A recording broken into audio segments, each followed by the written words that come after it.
त्याचा आत्मबोध, त्याला हकीकत ओळख, तत्वशब्द नियमाची परत हे करून देण्याची जाणीव मार्गदर्शकाची राहते. हे करत नाही, हे करायला पाहिजे.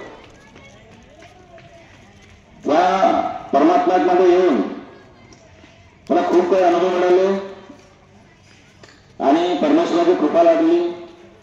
मी परमेश्वराला काहीच मागितलं नाही, बिना मागितल्याने मिळालं. त्याच्यामध्ये सुधार करणं खूप आवश्यक आहे आणि त्या सुधार करण्यासाठी मार्गदर्शक साहेबांच्या पसंतमध्ये राहणं आणि सत्संगाचा लाभ घेत राहणं हे खूप महत्वाचं आहे. सत्संगाचा लाभ घेत नाही राहिलो असतो आपण तर आज हे परमेश्वरी कृपेचे जे गुण आपल्यापर्यंत पोहोचत आहे त्या सत्संगाच्या माध्यमातूनच आहे, मार्गदर्शकाच्या माध्यमातूनच आहे.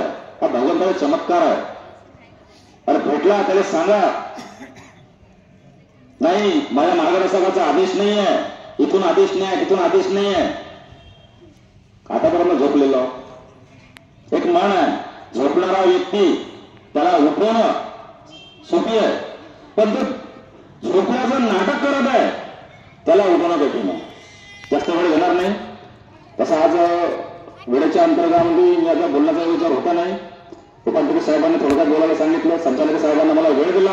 मी या करिता खूप खूप संचालक साहेबांचे, उपाध्यक्ष साहेबांचे मी आभार व्यक्त करतो. माझी आपल्यापर्यंत विचार देण्यामध्ये काही कमतरता आढळली असेल किंवा चुकली असेल तर माझ्यापर्यंत पोहोचून द्यावे.